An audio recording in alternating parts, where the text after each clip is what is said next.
This is a tanker with 90% burns all over his body. When he was found, only his eyes were still moving. That proved he was still alive. Several soldiers rushed him to the field hospital. After examining his injuries, he had no more than 2 hours to live. But this tank man miraculously survived. The doctors wrapped his whole body in gauze. Every day he suffered from burns and sepsis, but with a strong will, he survived for half a month. The moment the doctor unwrapped the gauze, they found that his whole body's skin miraculously healed. The doctors were amazed. It was a medical miracle.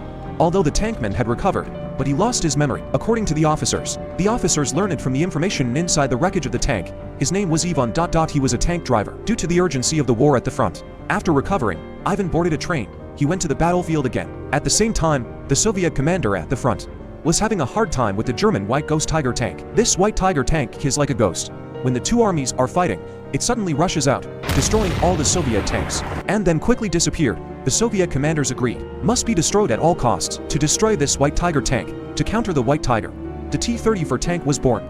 Through the selection process, 3 of the best tankers in the world were selected, and Ivan was among them. The 3 of them will drive the T-34 tanks to destroy the German White Tigers, but the officer looked at the 3 little men in front of him. He didn't believe they could drive a T-34, so he decided to test them. Ivan ordered them to destroy the barn in front of them. The barn was almost 10 meters away.